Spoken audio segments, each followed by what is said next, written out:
for me.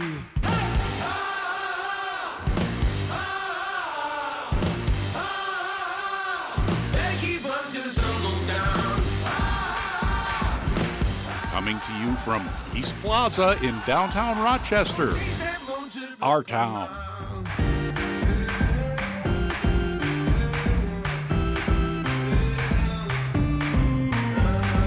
Wait for me, butterfly, wait for me. I'm only trying to set you free. Beginning our tour of SocialICE, thank you, Patrick. The first thing you see when you come down here, can you check this out under here? The Prince symbol on this solid ice bar. Did you make this, Zeb? Hey, if I could, it'd be great, but no, I didn't. You've got the purpleness outfit on. Yes, we wanted to honor the Minnesota legend himself this year, just because, obviously his passing this past year was tragic, but, it's time to honor him. And what are you going to be doing down here? You got music playing? There's music playing. Apollo Music Group is going to take good care of us this weekend. We're going to play some Prince music ourselves here. We've got some good drinks, Prince-themed drinks, Purple Rain, which is our mulled wine, Hot Thing, which will be an apple cinnamon-infused whiskey, as well as cider. And then we're doing Spanish coffee as well. And we should say you're from the Loop. We are from the Loop. But you're not going to be looped. We're not going to be looped. We're all Prince this weekend. Right, all Prince. Thanks a lot, Zev. Have a blast. Hey, you too. And just so happens down here at the end of the ice bar, this is really something. Pretty neat, huh, Paul? It's pretty cool. Hard to top that. My friend Paul here is going to talk about Parks and Rec, Paul Widman, and some new stuff happening for young people. That's correct. We were very fortunate to receive a grant from the Super Bowl Host Committee. And this grant is the program is a partnership with Olmsted County Public Health. We are going to be moving a mobile recreation unit, a mobile playground throughout Rochester. Cool. And it's going to be a trailer that will have some fun logos on it. It's Go Play Explore is the theme we're using.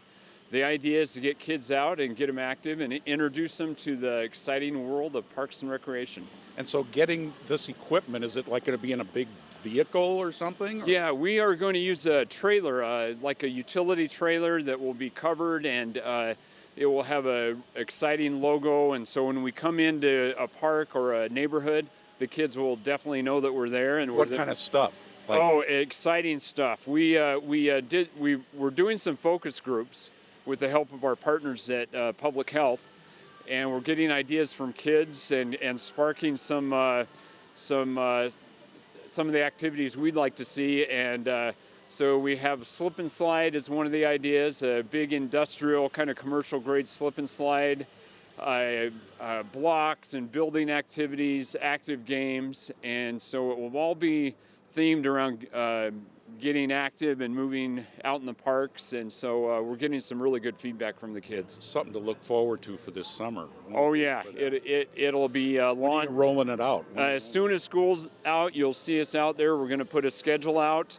We're planning on a couple of times a week. It's going to be kind of trial and error to begin with, but we've already got great feedback from kids, from parents who found out about this. They want us in their neighborhoods, so I don't think we'll have any problem finding kids that'll enjoy this program this summer. So there are parts of the city that really might not be getting served as well with parks? Exactly, or and that was really the reason we got the funding from the Super Bowl Host Committee. They wanted to focus on kids' health needs and look at the underserved populations that aren't getting the kind of the water at the end of the row, the full-on services that we offer. We're going to focus on the few neighborhoods in Rochester that don't have easy access to a park, and then we'll move about from there. The other thing is this: we plan on doing this year-round. So you might see us at Judd Hill with tubes and sleds for kids that don't have them, and again introducing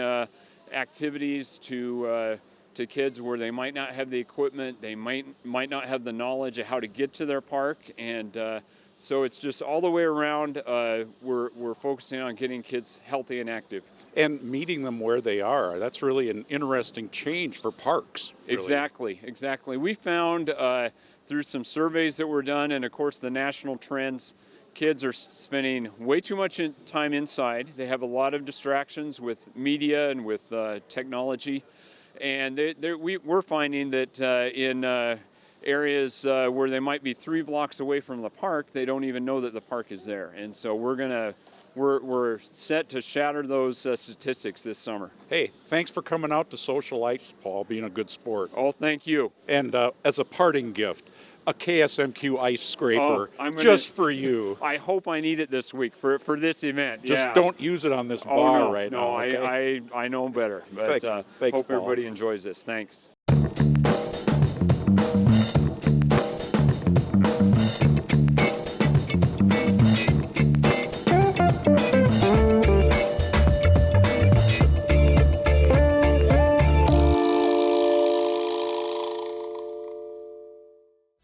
Our Town is brought to you in part by the following amazing people and organizations.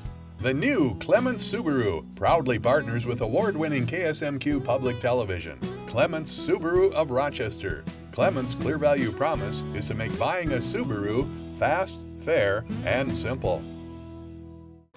Prow Company, a hands-on commercial property leasing company. Leasing commercial properties in Rochester, Minnesota since 1952. Realtors and brokers welcome. Prow Company. The Minnesota Arts and Cultural Heritage Fund and the citizens of Minnesota. And the members of KSMQ Public Television. Thank you. SocialICE has transformed the Peace Plaza into this sparkling, if a little slushy, hub of activity. And we've got more activity coming up for you on Our Town. Later in the show, we talk with Virginia Wright-Peterson about her nomination for a prestigious book award. We tell you more about how this whole event happens, and we learn about a famous Rochester racer. But first, we get the details on how these beautiful ice sculptures are created on this week's Our Town Culture, The Iceman Sculpteth.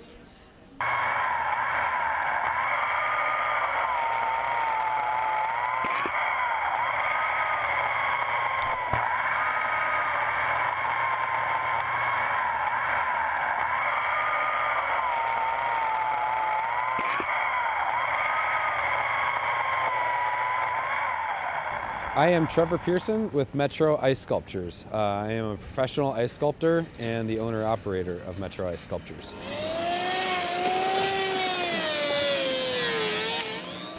This is my 7th year working with Rochester and the Rochester Downtown Alliance, putting on the SocialICE ice bar. SocialICE, the best way that I can describe it, is a series of outdoor ice bars that are sponsored and put on by a bunch of local businesses, restaurants, and bars. And what we do is we construct ice bars out of 10 blocks of ice, and then on Thursday we turn the ice bars over to the actual bar owners, and they serve drinks and cocktails from them. This is the only city that we do this type of scale. We do a bunch of ice bars in the wintertime and then even in the summertime too, but nothing like this. I've been ice carving professionally for almost 8 years. I learned from my father, Maury Pearson. He was a career ice sculptor. So I grew up around it, and it was just basically I learned a lot through osmosis, just being around it so much. I don't have a lot of like actual artists, I mean like, I guess professionally trained artists influences. I would say that I follow a lot of the ice sculptors around the country. Max Zuleta in Milwaukee, Shintaro Okamoto out in New York. There's a dearth of great ice sculptors around the country, and we're in this little Facebook group so we can kind of share each other's work, and then also kind of pick up different inspiration, and you'll see a new technique and be like, oh, I'd like to try that, and then you kind of take little bits and pieces from different sculptors all throughout the world and throughout the country. Yeah, I mean, this is a full-time job for me, so I keep busy year-round. We do a lot of corporate events, weddings in the summertime, birthday parties, bar mitzvahs, bat mitzvahs. I mean, any type of gathering of people, we can do an ice sculpture for it. Yeah, I mean, I really get to flex my creative muscle every day. People come to me with challenges, and I'm more of a problem solver than I would consider myself more of a problem solver than I would an artist. People come to me with an idea, and then it's my job to turn their idea into something, tangible. a lot of people have asked me if, I'm sad that my sculptures melt away.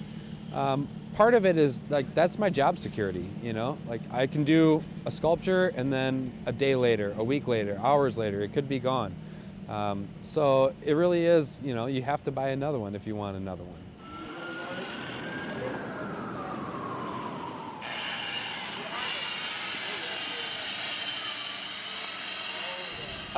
I think one of like the credos that I've always had in my mind is, driven to create, and then we're also limited by the imagination. I think those two things kind of sum up our business.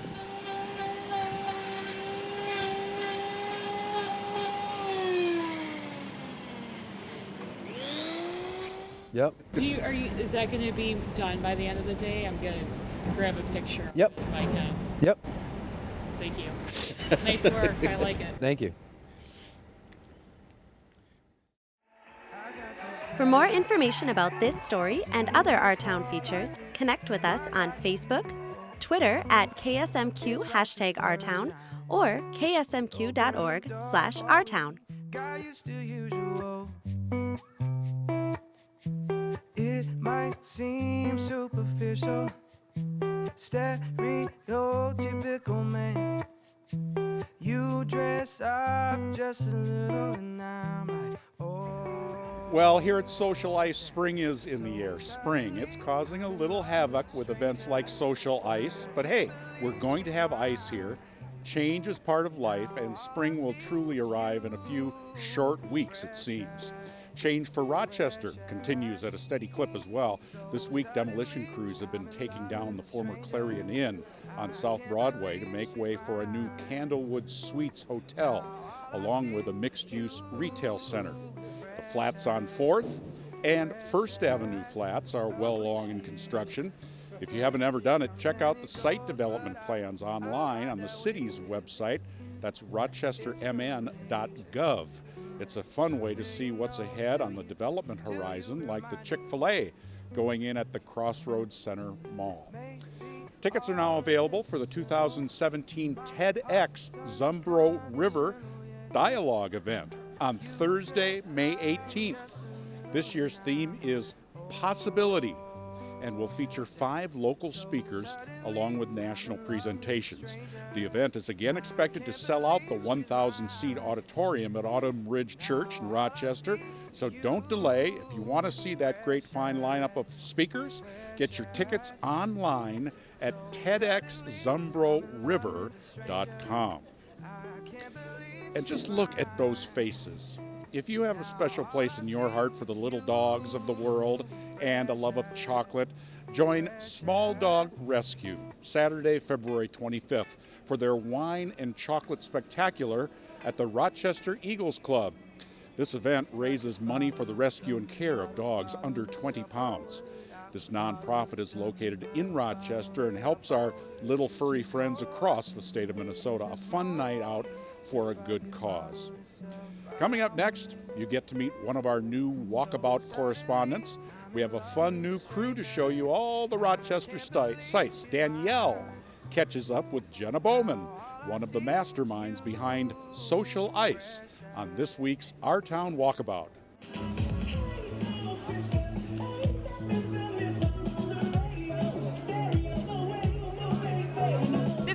Teal with Our Town Walkabout, and I'm here with Jenna Bowman. How are you? Doing well, thank you. Awesome. And so what is Downtown Rochester's role in this? Absolutely. So the Rochester Downtown Alliance is the planner, producer, and promoter of this event. So from the start of this event 9 years ago till today, we've just been doing everything with this event. Wow, so you've planned everything. Aside from the theme, so each of the bars comes up with their own theme, and then they work with the sculptors and the production team to do the lighting. Okay, awesome. And how many people does it take to put on something like this? Probably from start to finish with everybody involved, easily over 100. 100 people? So do you carve all the ice yourself? We have some very talented sculptors that are true artists that put these all together. Awesome, thank you so much. Absolutely, thank you. Okay, here we are with Chester's, and your theme is Addams Family. Yep, I'm Fester tonight. So here we are with the Great Gatsby, and what restaurant is this associated with? Victoria's Restaurant. Awesome, and the theme is Great Gatsby. Our theme here for SocialICE 2017 is Beauty and the Beast. Beauty and the Beast, Listen, that movie's coming out. Do you like Beauty and the Beast? Of course, who doesn't? Everyone loves Disney. Can you sing the Beauty and the Beast song? Beauty and the Beast. Wow! You have a really good voice. Oh my gosh. Okay, are you Prince Charming? Well, Prince Eric. You're Prince Eric. What is this theme for? Pescara and the Little Mermaid is our theme. Oh, the Little Mermaid. Okay, can we see the Little Mermaid? Can you bring the Little Mermaid over here? Hi, Ariel. How are you? And how do you feel about the cold weather since you are a mermaid? It's actually not too bad. I was expecting worse, much worse. You all look fabulous. Thank you so much. This is Danielle Teal with Our Town Walkabout. Our Town. It's all about you, Rochester. Send us a picture of your favorite feature of Rochester. Rochester at ksmq.org. Some of that apple pie. Our past. Remembering what made us who we are today. Brought to you by the History Center of Olmsted County. Rochester has produced its share of professional athletes over the years. In the late 1800s, one of these was Herman Klinsmann. At that time, bicycle racing was a popular sport, and several bicycle clubs called Rochester home, including the Rochester Bicycle Club, the Wheelmen of Rochester, and the Mosquito Cyclers. In 1893, a half-mile race was held at the horse racing turf track in Rochester. Riders from across the state participated. Klinsmann outpaced them all, setting the world's amateur record with a time of 1 minute 6.5 seconds. Klinsmann spent the next 2 years on the national racing circuit riding for the T.E. Stearns Company bicycle manufacturer. And in Toledo, Ohio, in 1894, he set a 1-mile world record with a time of 1 minute 50 2/5 seconds. At the time of his death in 1960, his 1-mile world record still stood.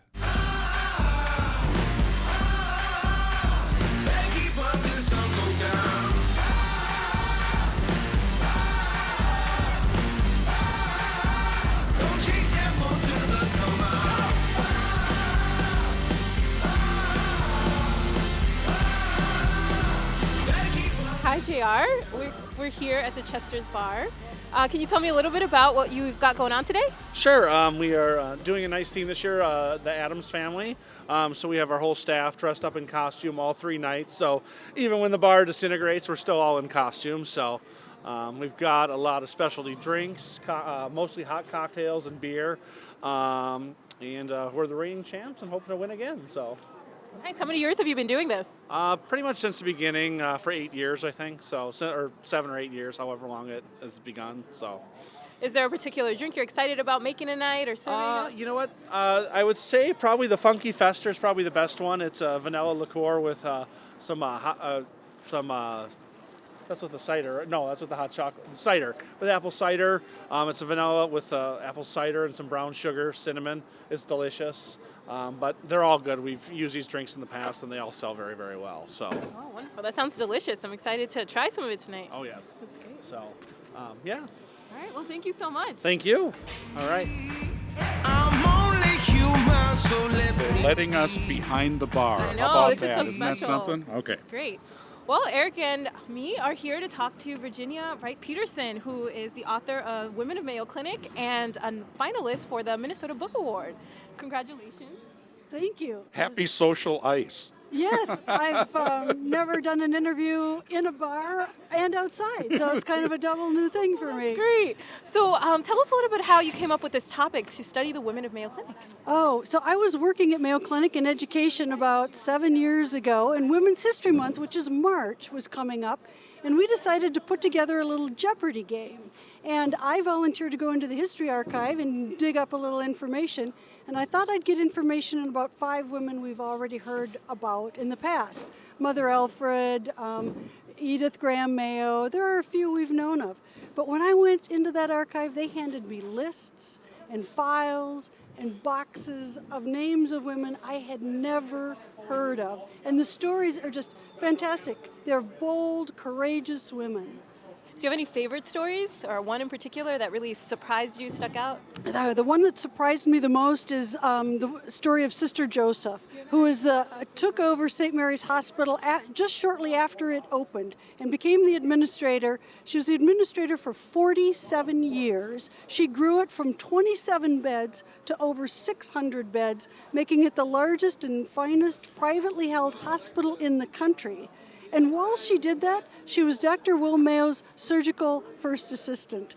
I mean, yeah, so she had this clinical, she was excellent. She was a gifted talented in surgery, as well as a phenomenal administrator. The Joseph Building is one of the buildings at St. Mary's Hospital. We all walk through all the time. I had no idea who that woman was. So this was like a mystery unveiled for you as you're reading, learning new things that we didn't know about. Piece by piece, it was just fascinating. It was sort of addictive. I mean, I'd find one story and one story would lead me to another story, and that went on for 4 years. And it's so surprising because so much is written and researched about the Mayo Clinic that all this new information would come out. Your book published last year.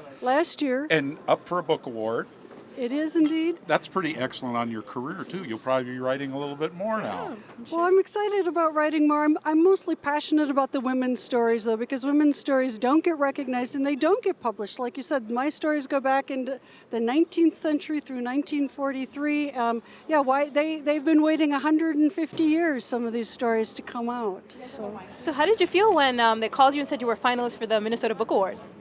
Well, the best part was I found out because Sister Ingrid Peterson, one of the sisters of St. Francis here in town, helped me with the book, and she's older now. She called me on Sunday morning a week or so ago, and I thought she was just calling to chit-chat, and she said, "Have you read the paper?" And I just love this. Sister Ingrid and my mother, also in her 80s, by reading the paper and watching the news, they tend to get everything without looking on the internet at all. And she said, "Did you know that you're a finalist for the book award?" And I had no idea. And continuing to write and publicize the tradition of the Roman Catholic women religious in the Mayo Clinic story. The legacy of the Sisters of St. Francis is incredible. The city of Rochester, this country, I mean, internationally, what they built with St. Mary's Hospital is amazing. And of course, they had a fine league of teachers with that congregation as well. And there's going to be more events sort of as part of the publication and the Minnesota Book Award nomination. Can you tell us a little bit about some of those events that you're going to be part of? Sure. Well, again, I'd have everybody watch for Women's History Month events in March. They're happening sort of all over. Mayo Clinic in the Siebens building, just across from the bar here, is going to have an exhibit all month in the subway level. Again, some of these women will be portrayed 8 feet, 10 feet tall in panels. The Olmsted County History Center is going to have a couple of events, including some dinners at Mayowood, where women actors are going to portray some of the women. So these women will come to life on March 25th. So you can contact the Olmsted County History Center for that.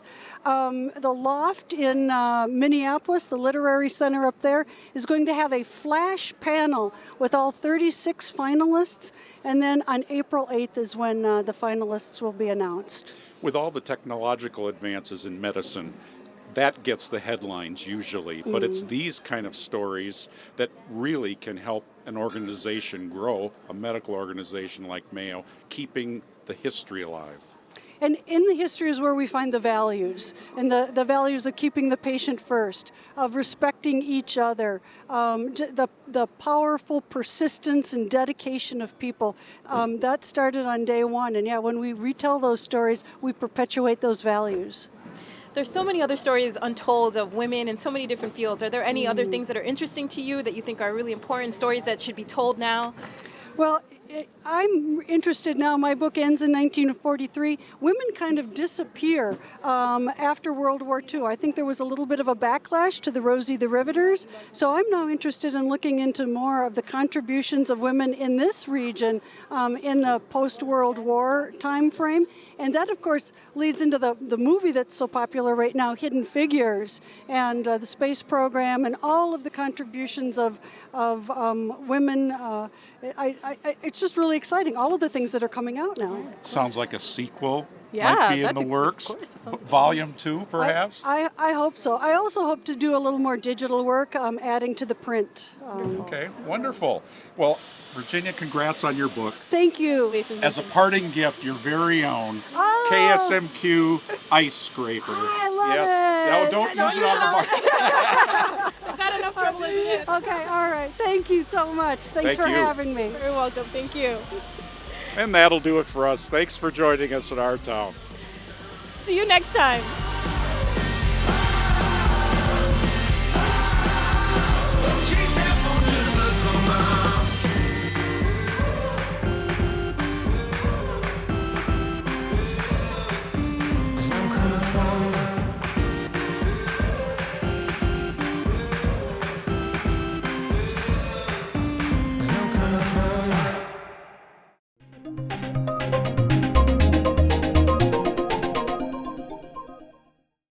Congratulations! You and a friend have each won the official KSMQ Public Television Ice Scraper.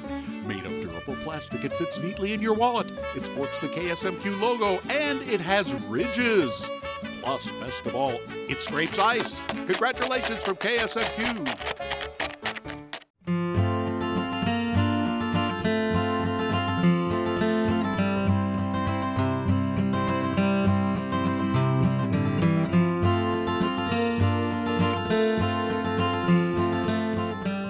You can access more information about KSMQ on Facebook